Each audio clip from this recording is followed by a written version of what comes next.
Olá IPCA, hoje é sábado, dia 6 de setembro de 2014. Nós estamos juntos há 741 dias lendo a Bíblia e hoje leremos os capítulos 23 e 24 do livro do profeta Ezequiel. Esses dois capítulos encerram a primeira parte do livro que traz os oráculos contra Jerusalém. Eles anunciam o juízo de Deus. Conforme você tem visto conosco nas parábolas que falam a respeito da queda da casa real, da justificativa de Deus em punir a sua nação, os capítulos que andamos estudando nestes últimos dias. O capítulo 23 tem assuntos que já nos são conhecidos. Ele apresenta o povo como uma mulher traidora, como uma esposa infiel. E isso já foi tratado por Ezequiel lá no capítulo 16. A diferença é que lá no capítulo 16 a infidelidade do povo de Deus era expressa em termos de idolatria. E aqui no capítulo 23 a infidelidade do povo de Deus é expressa em termos de alianças políticas com outras nações. A ideia de usar duas meretrizes para falar a respeito de duas pessoas, duas mulheres que Deus tomou como esposa, Samaria e Jerusalém, também não é nova. Jeremias capítulo 3, versos 6 a 12 mostra que Judá deveria ter aprendido com a queda de Israel, que Samaria devia ter sido um exemplo para Jerusalém. Ao ver Samaria sendo derrotada pelos assírios, os habitantes de Jerusalém deveriam ter se arrependido para que não levassem o mesmo destino, só que isso não aconteceu. Ou seja, quando nós analisamos as ideias de Jeremias 3 ou de Ezequiel 16, nós vemos grande semelhança de estilo, de tema, de vocabulário com o que já veio sendo considerado antes. Aqui então a mensagem é óbvia. Samaria se enamorou dos seus amantes e acabou sendo morta por eles. Judá vai receber destino semelhante. Judá, que tanto paquerou babilônicos e egípcios, agora vai ter a sua infidelidade ao Senhor exposta, a sua nudez exposta, porque Deus não tolerou esse adultério. A linguagem sexual é muito impressionante aqui, e você que já leu o capítulo 16 deve ter ficado também impactado com os termos fortes que são usados aqui. Você percebe então que os temas são comuns e isso faz com que a mensagem não seja difícil de compreender. O princípio da retribuição é tratado aqui. Os amantes que foram buscados por Judá ao esquecer-se de Deus, agora esses amantes viram inimigos e agentes de Deus para punir Judá por sua infidelidade. Aqueles que eram admirados por conta das roupas nobres que são descritas aqui, agora usam armaduras para vir ao encontro de Jerusalém para procurar destruí-la. E é dessa maneira que Deus vai fazer cessar a luxúria e a prostituição da sua cidade, que ficará nua e despida, que beberá o copo da ira de Deus, e que vai beber até a última gota, vai esgotá-lo, vai roer os cacos desse copo, e com esses cacos possivelmente quebrados vai rasgar os peitos, diz o verso 34, num sinal de desespero e de remorso. Os mesmos seios que tinham sido apalpados pelos seus amantes agora serão dilacerados pelo remorso daquela que se percebe abandonada e traída por eles.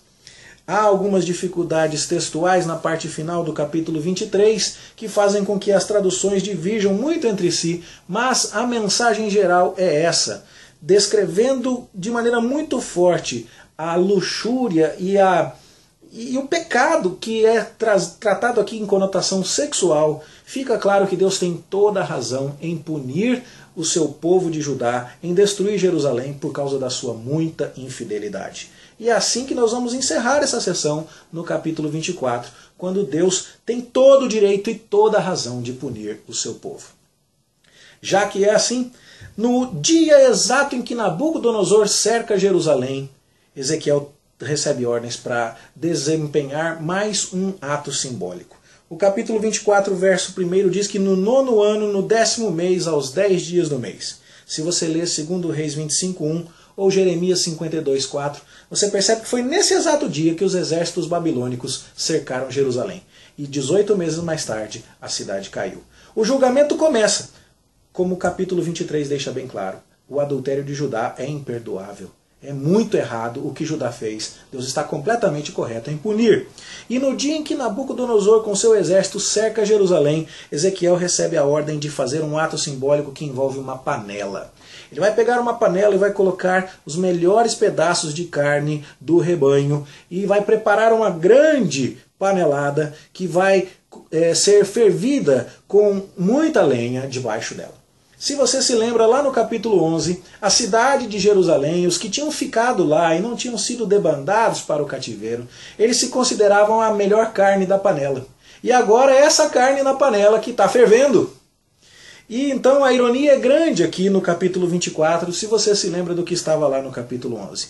No entanto, as pessoas que tinham ficado se achavam merecedoras de um favor especial de Deus, porque ficaram, e os exilados seriam menos merecedores desse favor.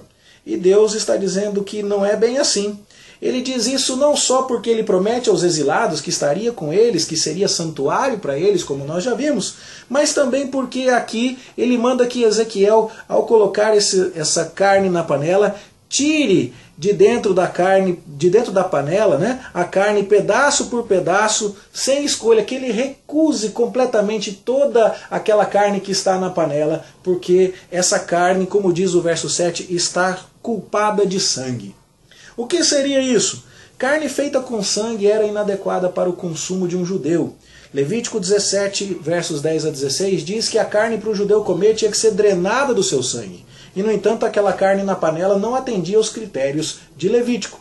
Ou seja, o povo que ficou em Jerusalém e se achava aceito por Deus está sendo decretado aqui como um povo recusado pelos padrões de Deus.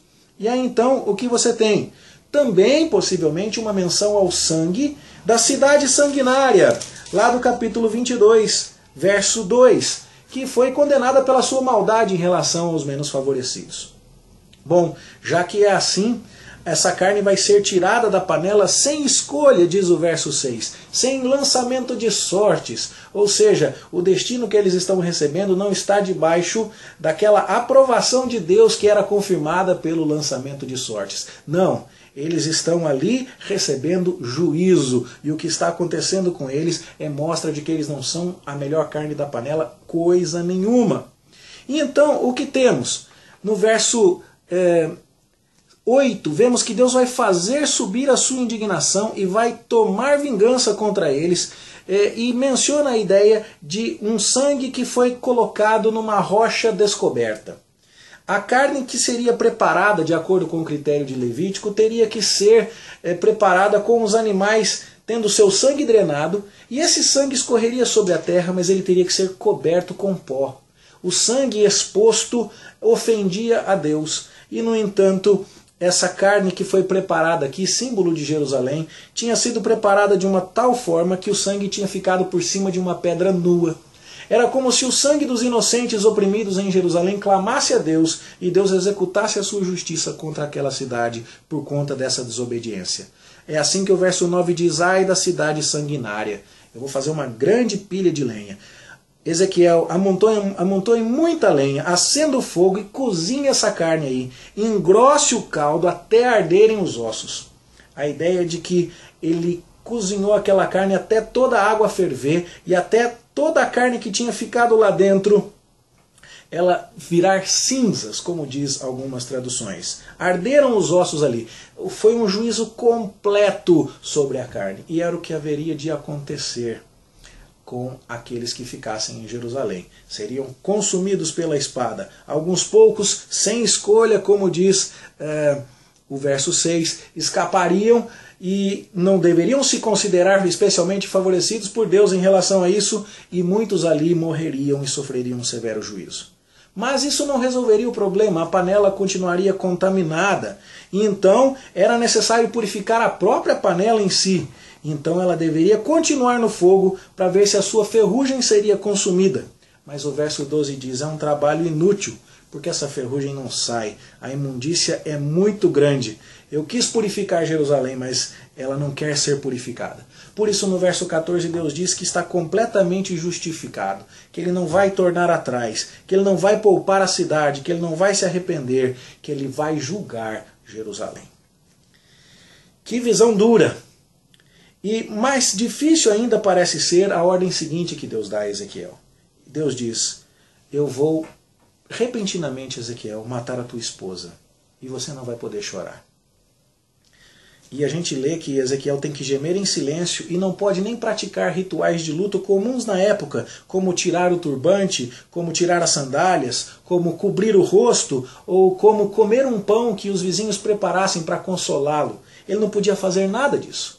E Ezequiel anunciou pela manhã que Deus faria isso, e à tarde Deus matou a sua mulher. E no dia seguinte, quando ele não estava lamentando a sua mulher, como Deus mandou, as pessoas vieram perguntar para ele: Ezequiel, por que você está fazendo isso? Ele que já tinha realizado tantos atos simbólicos, não é? Como ficar deitado de um dos lados do corpo, comendo pão sob medida, e a gente já leu isso, né? E vieram perguntar para ele: o que você está fazendo? E ele fala: Deus vai tirar a coisa mais importante da vida de vocês. Como ele tirou a minha esposa, ele vai tirar de vocês os seus filhos e filhas que ficaram lá em Jerusalém. Ele vai tirar de vocês aquela esperança da alma de vocês, que é o templo de Jerusalém, a delícia dos vossos olhos. E vocês não vão poder lamentar. Do jeito que eu fiz, sem cobrir o rosto, sem tirar o turbante, sem tirar a sandália, sem comer comida de consolo que os vizinhos ofereçam, vocês vão ter que ficar sem lamentar isso. Eu vou ser um sinal para vocês, diz Ezequiel no verso 24. Vocês vão ter que me imitar. Isso parece para nós uma exigência muito severa da parte de Deus. E a gente fica se perguntando o que será que isso significaria. Os versos seguintes fazem outros comentários que vão nos ajudar a entender. Verso 25 vai dizer que quando tudo isso acontecesse, que o templo caísse, Deus daria um sinal. Nesse dia, alguém que sobrevivesse lá de Jerusalém viria até a Babilônia como cativo e traria notícia: o templo foi destruído. E então, pessoalmente recebendo essa notícia, Ezequiel, que teria ficado mudo, voltaria a falar. E essa seria uma prova de que Deus estava com Ezequiel, falando por meio de Ezequiel. Como isso nos ajuda a compreender tudo o que está acontecendo? Bom, Deus já disse no início do capítulo 24, com a parábola da panela, que não tem jeito, Jerusalém vai cair. E então, ninguém deveria interceder por conta de Jerusalém. Não tem mais retorno essa palavra de Deus. Se por um lado essa é uma sentença implacável, por outro lado, se você se lembra de Isaías capítulo 40, depois que Deus cobra a conta e que ele julga, há promessa de misericórdia. Por isso que Isaías 40 começa: consolai, consolai meu povo, Jerusalém já recebeu em dobro das mãos do Senhor aquilo que devia, agora vem uma promessa de restauração. Vós do que clama no deserto, preparai o caminho do Senhor, endireitai as suas veredas. É a ideia da restauração. E então, quem estava vendo o templo ser destruído teria que entender: bom, pelo menos a conta agora está paga. Quem visse um sobrevivente chegando até a Babilônia deveria entender: Ezequiel nos falou a verdade. Do jeito que ele disse que aconteceria, aconteceu. Ele é um profeta de Deus. Deus está falando conosco. E então nós não fomos abandonados por Deus apesar da queda do santuário. É por isso, significativamente, que Ezequiel ficou mudo. Porque no momento em que Nabucodonosor cerca Jerusalém, nesse dia, ou logo na sequência, como nós pressupomos pelo fluxo do capítulo 24, a sua esposa morre e ele fica mudo. Por quê? Porque agora a sentença da queda de Jerusalém está decretada, não tem mais o que ser dito. Mas uma vez que o templo caiu, o profeta volta a falar, como que dizendo: essa não foi a palavra final de Deus. Agora que o juízo foi completado, eu tenho promessas de restauração a dizer. Por isso que o capítulo 24 termina com as condenações. No capítulo 25 ao 32 temos sentenças que foram proferidas por Ezequiel contra as outras nações, mas no capítulo 33 nós vemos que Ezequiel recebe a notícia, que ele volta a falar, e a partir do capítulo 33 há lindas e maravilhosas promessas de restauração. E é assim então que este sinal funciona. O povo deveria entender que Deus tinha todo o direito de julgá-lo, que era para se lamentar, sim, a queda de Jerusalém, a destruição do templo, mas era para ter um lamento que fosse guiado pelo padrão que Ezequiel fornecia. Toda essa manifestação da justiça de Deus era necessária para a purificação do seu povo. Era absolutamente justificada, como o Olá e o Olibá ilustravam muito bem. E agora, o profeta que ficou mudo desde que anunciou que a sentença não voltaria atrás, volta a falar. e começa a prometer restauração. Você pode ler isso lá no capítulo 33, verso 21, quando a notícia chega a Ezequiel e ele volta a falar. Portanto, era hora de lamento sim, mas esse não era o fim. Que mensagem maravilhosa! O Deus que julga, mas julga com o efeito de purificar para si um povo e promete uma restauração gloriosa. Que maravilha de mensagem! Eu espero que todos nós que temos ficado tão impactados com a sentença justa de Deus nestes primeiros 24 capítulos do livro, fiquemos igualmente impactados com a sua misericordiosa restauração, que vai ser descrita a partir do capítulo 33. E que essa mensagem maravilhosa abençoe a minha vida e a sua. É isso que temos a dizer desses capítulos tão lindos, esperando que Deus abençoe a sua vida. Bom estudo para você, boa leitura, e a gente se encontra aqui na segunda-feira, se Deus quiser. Até lá.